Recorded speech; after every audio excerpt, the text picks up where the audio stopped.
Yankee humor is really something. The cultural fabric of New England brims with inside jokes, colloquialisms, paradoxical statements, and self-deprecating quips. It should be no surprise then that here in the town of Epping, New Hampshire, with a population of approximately 2,356 in 1970, there appeared an amusing unofficial statement printed on bumper stickers. Epping is the center of the universe. Epping, of course, at that time was a weak contender for the claim, literally speaking. Aerial photos show a small, mostly rural town with notable landmarks being routes 125 and 27 and the railroad. Worthy of mention were Epping's famous brickworks, the largest of which being the W.S. Goodrich complex on the eastern side of Route 125. As much as it was emphatically not the center of the universe in the 1970s, Epping was also far from the center of the Boston and Maine universe. It was not always so distant. Epping was once a junction town, the meeting place of the Concord and Portsmouth Railroad and the Worcester, Nashua, and Rochester Railroad. Both lines eventually became Boston and Maine properties, with the Concord and Portsmouth becoming the Portsmouth branch of the B&M, and the Worcester, Nashua, and Rochester Railroad becoming the B&M's famed Worcester, Nashua, and Portland Division, or WN&P. Due to the crossing of the two lines, Epping had a fair amount of trackage and a turntable located not far from the Diamond Crossing. The turntable pit actually remains in the woods today. However, unlike Ayer, Massachusetts, another railroad junction town further west on the WN&P, Epping never grew to a similar level of bustling activity or supporting infrastructure. The Portsmouth branch was a rural branch line, and although there was certainly a substantial amount of passenger and freight traffic, especially in the earlier days, it was far from a main line. The WN&P, on the other hand, was indeed that. The constant stream of trains in the 1910s and 1920s earned the WN&P fame as reportedly one of the busiest single-track main lines in the country. Despite its importance, the WN&P was a troubled line. It was a hilly route, especially in the Hudson area, and traffic could easily be rerouted over the Fitchburg Division main line and the western route to reach Portland. When the B&M began the process of shedding redundant lines in the 1930s, much of the WN&P was axed.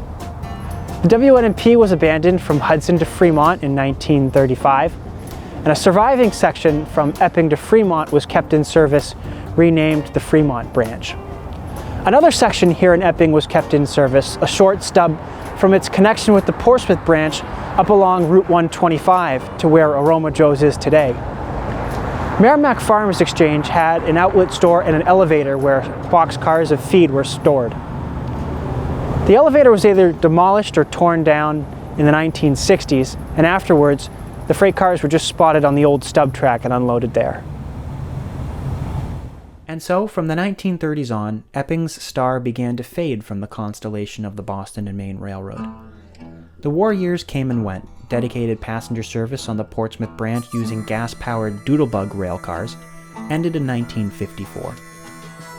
Interested passengers could ride the Portsmouth branch in an old wooden combine coach on the rear of the local freight until 1960. Afterwards, one could still purchase a ticket to ride in the regular freight caboose until 1963, although few tickets were probably sold other than to railroad enthusiasts. In the 1960s, Epping was served by Boston and Maine local freights C10 and C9. C10 originated in Concord, traveled south on the New Hampshire Division main line to Manchester, then railroad south, which is actually compass east, over the Portsmouth branch to Portsmouth. The local became C9 in Portsmouth, reversing the trip back to Manchester, then over the main line up to Concord. As needed, the local freight would also take a side trip down the short Fremont branch, where Fremont Furniture and the oldest white pine cooperage in the country, Spalding and Frost, clung to rail service. The Fremont branch was a remnant of the original Worcester, Nashua, and Portland main line and was about 5 miles from Epping to Fremont. Locomotive power during that period was often a mix of Alco RS3s and EMD GP7s, both of which were originally passenger units on the Boston and Maine, and were relegated to freight service after the B&M purchased a massive amount of self-propelled Budd RDC railcars in the 1950s. Despite the diminished status of the Portsmouth branch, it was not uncommon for freights led by 2 locomotives to handle car counts upwards of 20. Long strings of tanker cars filled with fuel oil in Portsmouth ran to Manchester, where they split off to various fuel dealers and paper mills on the system. Even longer strings of hopper cars filled at the Manchester Sand and Gravel Pit in Raymond were a fixture until the plant closed in 1971. A small amount of miscellaneous carload freight customers in Candia, Raymond, Epping, Fremont, Greenland, and Portsmouth rounded out the consists. In the 1970s, the freight designation switched often, at times being called things such as Y5 and Y6, C6, and at the very end, Concord-based freight CO1. Outside of the usual fare were high and wide extra movements. These were heavy and bulky freight moves which moved over the branch at slow speeds with ease due to its lack of overhead obstacles. When the construction of the Seabrook nuclear power plant commenced in the late 1970s, large loads of pipe and other heavy materials crept along at slow speeds from Manchester to the seacoast. The B&M, bankrupt after 1970, had taken an interest in doing away with the Portsmouth branch. Once the oil and sand traffic had disappeared, freights diminished to a half dozen cars at most, eventually often only 1 or 2. Bankruptcy made reliable maintenance of low-volume branch lines doubtful, and so drainage and foliage problems worsened track conditions. Through service to Portsmouth became increasingly less common after 1972, with most local freights stopping at Epping to serve Merrimack Farmers Exchange, Home Gas, W.S. Goodrich Brick, and 3 farm equipment dealers. The Fremont branch, in front of me, was not traversed after 1971, and only a short stretch in Epping was used for a runaround track and to serve Home Gas. The 2 customers in Fremont switched to trucks in 1971, and not many trains traversed the branch after that.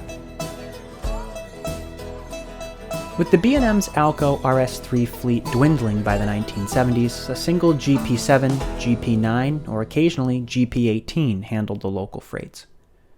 The railroad's new GP38-2s, purchased in 1973, made rare appearances on run-through high and wide extras, and may possibly have handled a few local freights as well.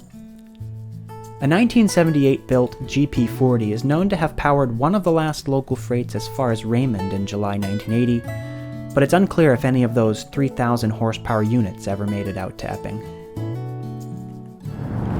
In the wake of the 1970 bankruptcy, the Boston and Maine trustees took to the Portsmouth branch, trying no less than 3 times throughout the decade to abandon the trackage between East Manchester and Rockingham. The bankrupt railroad was having a difficult time justifying a 40-mile round trip to Epping with a handful of cars and a 5-man crew over derailment-prone trackage. Though it might seem surprising to us today, each attempt to abandon was swatted down by the state of New Hampshire and the Interstate Commerce Commission, usually coming to the aid of customers like Merrimack Farmers Exchange, who still relied on bulk rail service. New Hampshire Route 101 was not yet a complete highway and was only completed as far as Raymond. Rail trails and the pursuit of seldom-used lines had not come into vogue yet, and so the Boston and Maine's Portsmouth branch still had an important economic role to play.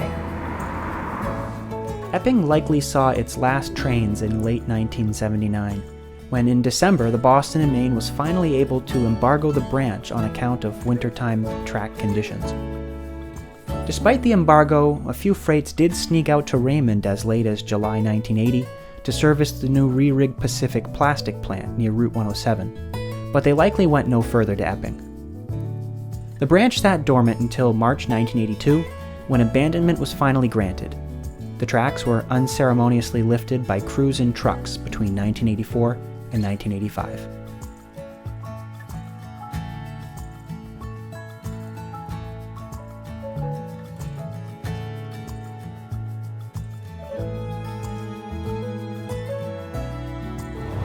Today, Epping may still be a far cry from the center of the universe, but is certainly a contender for the center of Rockingham County. Once Route 101 was completed in the early 2000s, the strategic junction of Routes 101 and 125 made the town boom more than ever before. A globalized world has come to Epping, and it is rich and convenient for us in many ways. Shopping centers and superstores have replaced the brickyards, taking with them some of the charm of this small New Hampshire town. Traversing the center of town is the old Portsmouth branch, now called the Rockingham Recreational Trail. And if you know where to look, ghosts still abound. The truth is, Epping in the 1970s was not so different from any of the hundreds of small towns served by the Boston and Maine Railroad. It had a small, close-knit community fabric, with residents who went about their daily lives in a quiet manner, yet always had time for a chat and a shared joke. And part of that fabric were those short freight trains. Mainline action it certainly wasn't, but all you need to do is look at the photos of Richard Sanborn to see how much that railroad was still a vivid and part of their small 2,356 person universe.